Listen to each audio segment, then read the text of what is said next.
There was a holy hush all over as I walked into the room, and as I stood before him face to face, I was gloriously made new.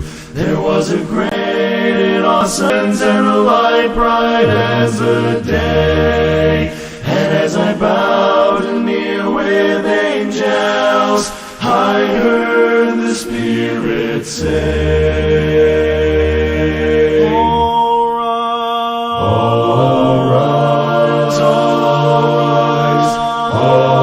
rise, to stand before the throne in the presence of the Holy One.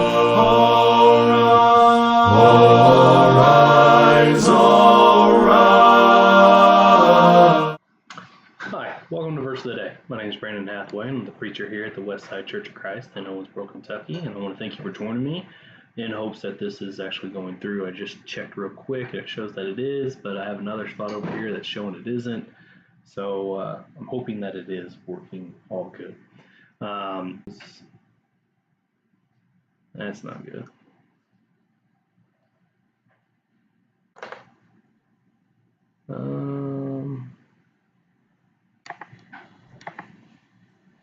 All right. I'm having a little bit of technical difficulties, it looks like.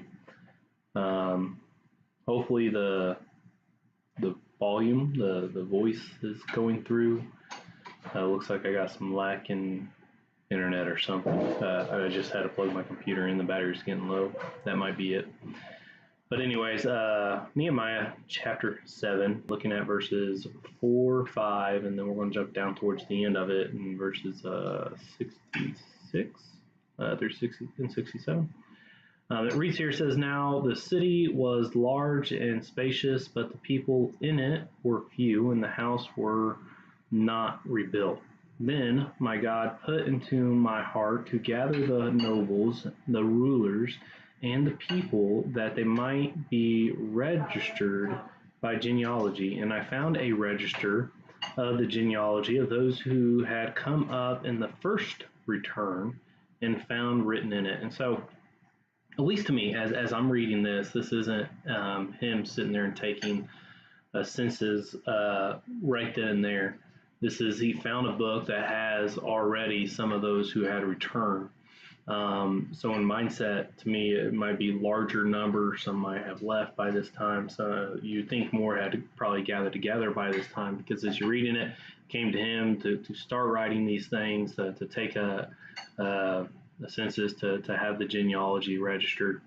But he had found this book, and it was already written in it. And so this is something that has already kind of taken place. And so as you continue to read through, you're going to read through all these different names and their genealogy and how many people were with them.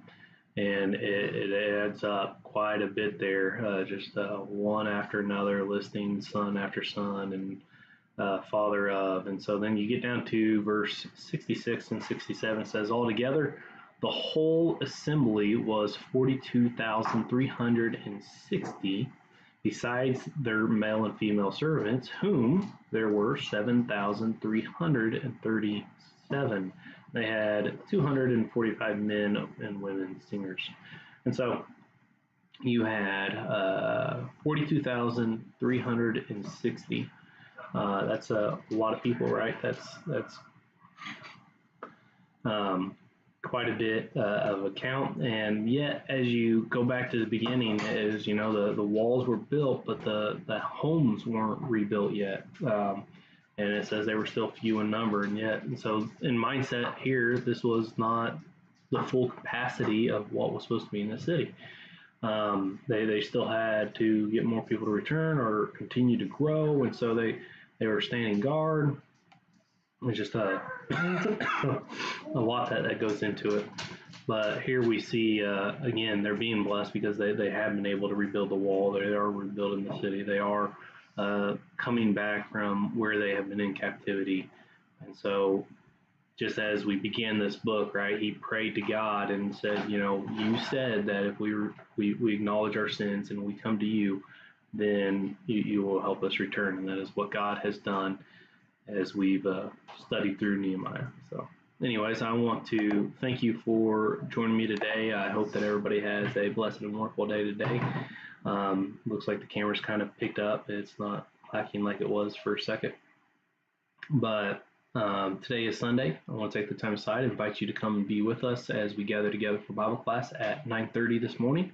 And then our worship service starts at 10:30, and again this evening at 5 p.m. So you have 3 opportunities to come and join with us. We'd love to have you for all 3, but if you can only make it to one, we'd be happy and love that also. So please have a good and wonderful, blessed day. And if the Lord is willing,